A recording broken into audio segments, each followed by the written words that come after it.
We really are not going to mention Despacito? No. Rewind. Get upstairs. Now. Go to bed. Oh, Andy, man! j.Pin, what are you doing? I'm using binoculars for 2020 vision because I'm going to need them to look and reminisce back at the past decade. That's mad corny. Okay, let's just talk about what happened.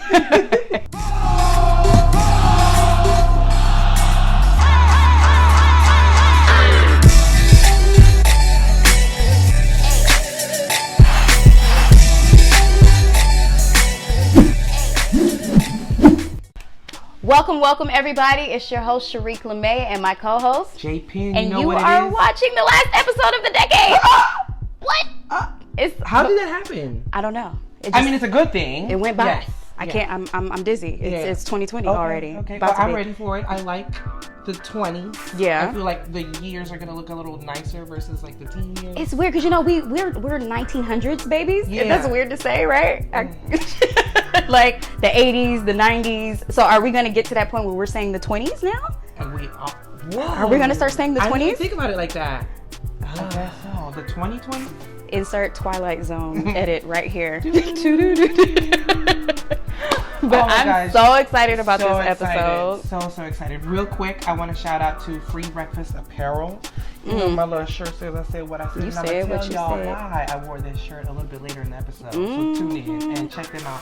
Very relevant. Very relevant. But yeah, so let's hop right into it. We're going to hop into it, but sidebar, please know this is in no particular order. We don't want y'all chopping our necks off or getting canceled. Y'all might get mad. Because there's no order for this, but these are just some of the 10 things that we thought were the most mentionable moments for the 20-teens. And they don't discredit anything that we don't get to talk about on this show. I mean, we only got about 10 or 15 minutes on the show, and 10 years is a lot. But join the conversation, get in the comments, tag us, let us know what you thought was the most iconic moment in the entertainment and creative arts within the 20-teens. Yeah.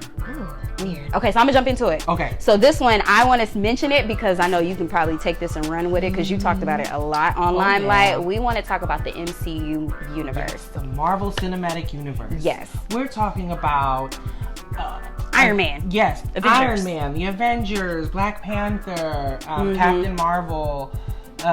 This is literally something that spanned 23 years and created the most grossed film in history. Yes. The Avengers Endgame. Yeah. And quite frankly, I just think it's really something to be notable because it's historic. It's historic. Absolutely. The story building and universe building that the MCU has created, I just think out of 10 years, 23 films, it's super iconic. I'm just, Yeah, we talked about it a lot this season, and of course Black Panther was extremely iconic, and to have a black superhero?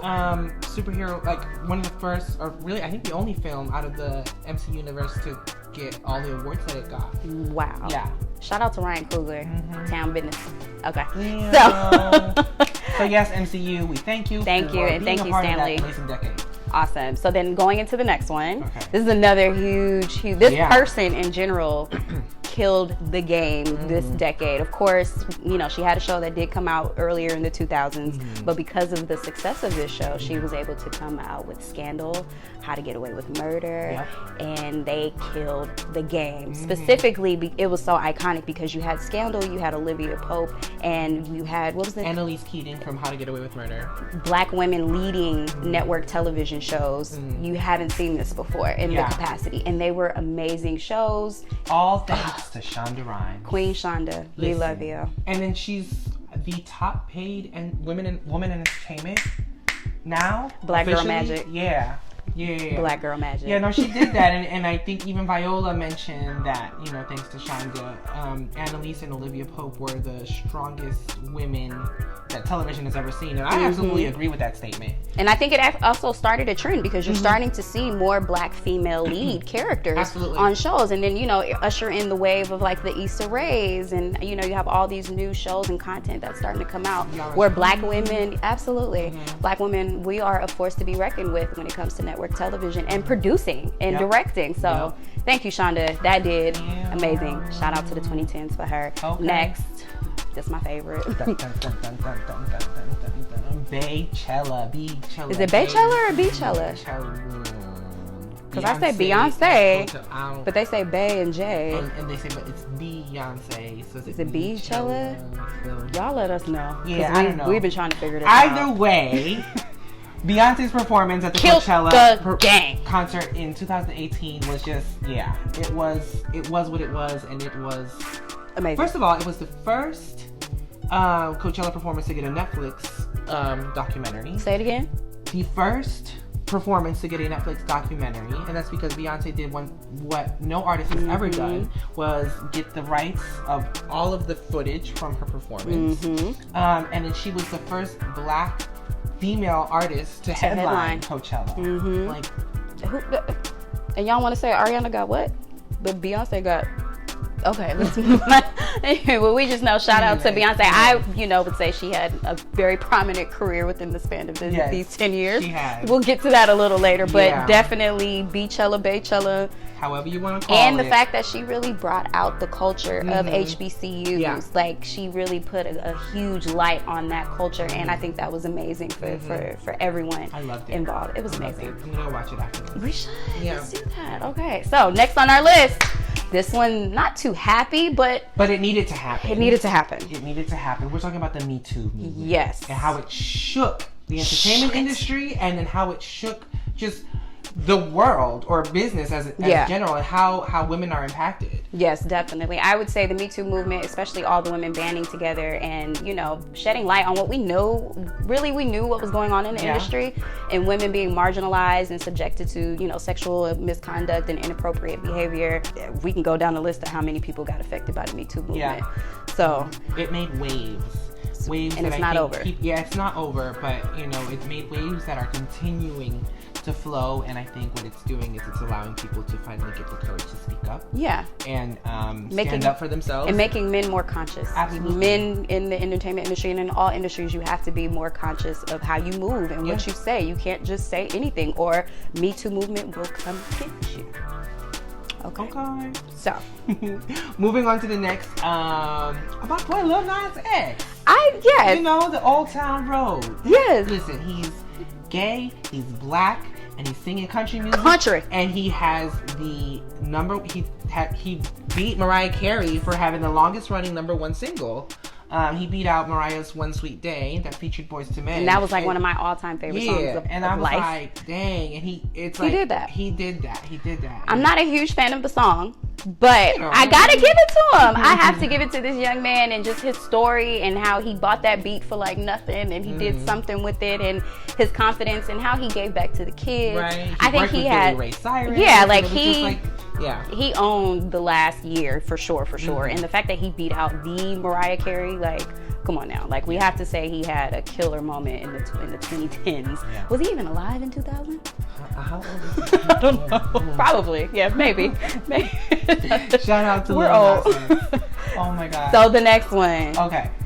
We have our... This is like a conglomerate, but we're going to narrow a couple things down to it. Yeah. But reality TV. Now, reality TV has been around for a while. We both were our real world rules babies. We have like a little debate on who we think has more of an impact. Whereas I think the Real Housewives franchise really makes an impact socially as far as like memes. They gave us Nene Leakes, who in my Nene voice, I said what I said. And that to me, quite frankly, is something that has been, going on for a while. Yeah, I mean, and then it started off with Orange County, so they had kind of a diverse cast of people that kind of spread across different genres. However, I have to, and I've interviewed her quite a few times, and she's very inspirational. I don't quite agree with everything that she does, but she, to me, is the pimp of the decade, Miss Mona Scott. Miss Mona Scott. With the Love and Hip Hop franchise. A mess. You did that, boo. You did it. It's a mess. But you did that. You did. You gave us Cardi. She gave us Cardi B. We got K. Michelle. K. Michelle was around, but it elevated her career. Right. She definitely brought people back within the hip hop world that were not necessarily popping or had great careers and brought them back to the forefront. It brought a new relevance to artists and like producers and stuff that we don't get to see. Right, like Remy Ma, I love her, always have, and to see her doing well on the show and kind of being a voice of reason on the show with her background and her history, I thought that was dope. But then some things were quite questionable, but you know, nonetheless, it's entertainment. It's good TV to watch. So shout out to the reality TV franchises of the 2010s. Okay, we love it. Yes. Next is the rise of the influencer.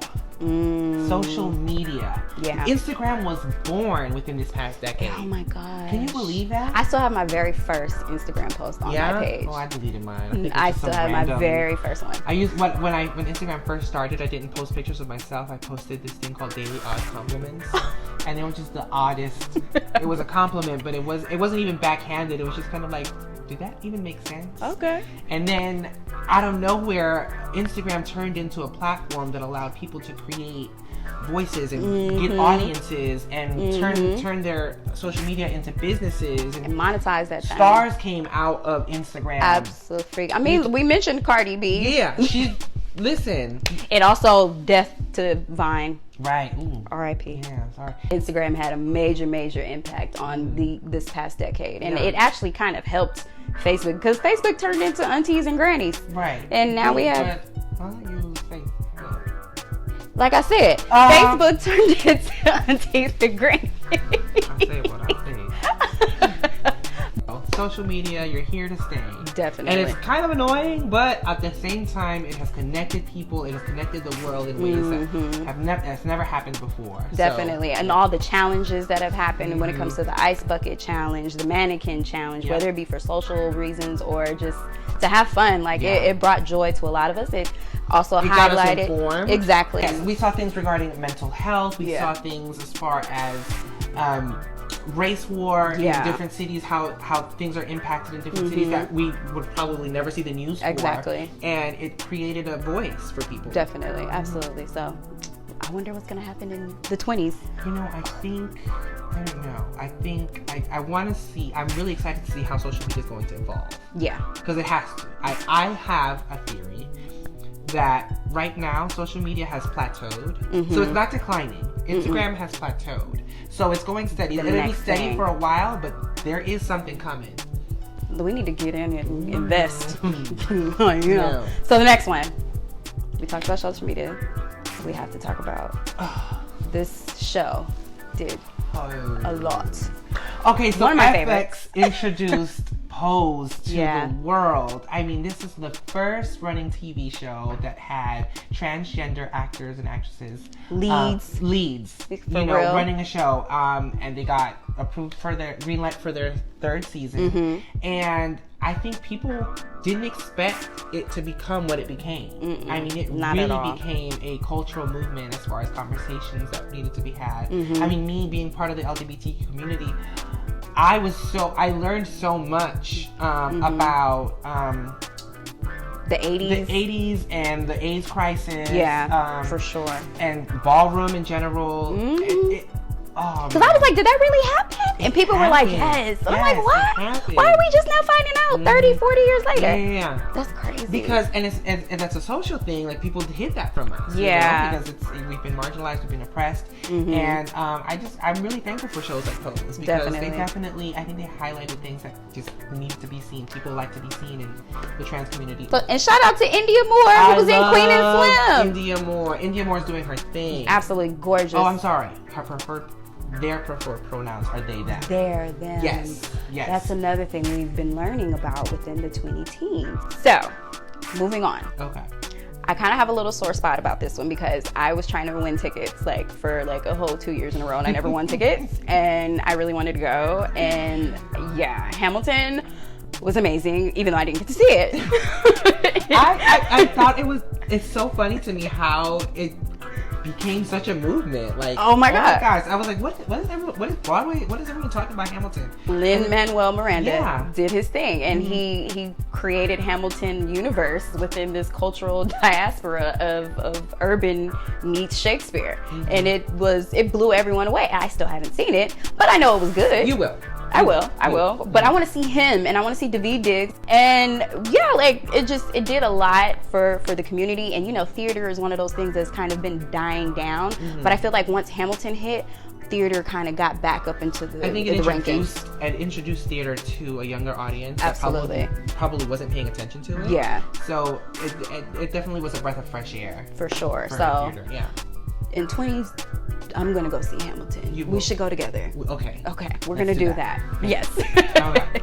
Next on our list, fashion moments of the 2010s. Two specific ones that. 2/3. Okay, yeah. Okay. 2/3. So first, Virgil Abloh becoming the creative director for Louis Vuitton. That was huge. First Black creative director for really any of the most prominent fashion houses ever in history. I mean, it took long enough, but that was big. Very humble guy too. Yeah. Like he's amazing, and him and Kanye having their moment was very iconic too. Yeah. Absolutely. And then we got to give it up to Miss Riri. Rihanna, Fenty Beauty. I mean, she took Fenty Beauty, like beauty industry and fashion industry, because she's got her lingerie. And I mean, I even beg to say that her show, the Fenty Beauty show, is what put the Victoria's Secret fashion show off the air, because she slayed. She slayed all day. Quite frankly, I was like, okay, girl. And this is the first fashion house owned by a black female in history ever. Like Rihanna is about her business. Absolutely. And if I were to say the /3 would be Rihanna and Met Gala, because I would say arguably Rihanna is really who put Met Gala on the map. So when she came out a few years ago, everybody was like, what is the Met Gala? What is this thing? Then all of a sudden everybody's showing up. It's a big thing. It's on TV. It's trendy. It's super trendy Twitter's now. Going crazy. Yeah. So I would definitely say that /3 was Rihanna effect on the Met Gala, and then what the Met Gala has been able to do since then, as far as the culture of fashion and just all the outrageousness in the wardrobes and everything. So Shout out to fashion. Where's fashion? We love it. Okay, so getting into our last person we have to mention, since we're speaking about fashion. We love them, we hate them. No, yes. We're talking about Kanye West. Kanye West certainly was the topic of discussion in through several social circles and categories, because I guess music, fashion, politics. Andy, shout it out to us. What did you say he is again? Kanye? Problematic genius. He is a problematic genius. The problematic. Shout out to our production squad. He's like we want to just come put your head on our lap and do better. I'm gonna have a drink. But let's roll it out. What did Kanye have going on this year? He had the Yeezys. He had the Yeezus. He had gospel. He had gospel, and then he had the Donald Trump stuff. But nonetheless, creatively, we have to give it to Kanye, because he had like the best-selling album of the decade. Oh, you know. Yeah. Okay. All right. We're gonna bring in a Kanye advocate later on in the show, so we can have that conversation. Yeah. But definitely, we have to mention Kanye and his impact on the 2010s. Obvious, no shade. Well, since we're okay, let's switch it up a little bit, because if we're talking about the 2010s, we do absolutely have to, in memoriam, pay respects to those that we lost this decade, many of whom were serious gut punches. I have to bring up Whitney, who was more at the top of the decade. Whitney Houston leaving us the way that she did unexpectedly was heartbreaking. So definitely Whitney. Also, what really shook me to my core was losing Prince. I wasn't ready for that. At all. But to also mention Prince was to mention how he had his concert series, affordable tickets for everybody, and people were coming out to the Forum. Wherever he went, he had a lot of dope artists that came on that opened up for him. I just think overall that was just an iconic moment, and to lose him this decade was heartbreaking. We also lost George Michael. We lost David Bowie. Fife. We also lost Mac Miller. We talked about the MCU universe earlier. We lost Stan Lee, who created the MCU universe. I mean, I look to him as one of my all-time favorite storytellers. Yeah, definitely. And then we lost Nipsey Hussle. More recently. So this decade was pretty rough. Miss Aretha. Oh, Aretha. Yeah. So, and then Pops recently too. John Witherspoon. I was really looking forward to Friday and Boondocks, but you know, he lived a good life. They all lived good lives relatively. Some gone way too soon. Yeah. And then just... Oh, Mac Miller. Exactly. And I was just going to say, I do want to mention the rise of the opioid epidemic and how it has affected culture and how it affects our younger generation of music artists. So going into the 2020s, I hope we get a good better grip on that. Yeah, and because we're losing a lot of these artists way too young. So definitely. So when we come back, we're going to have a little chat and we're going to discuss who we think had the best decade. We should bring in a guest to help us. We gonna bring in somebody we gonna argue with? Quite frankly, I think that's what's gonna happen. I think we know who had the best decade, but we're gonna talk about it and then make sure you guys comment below. Yeah. Okay. All right.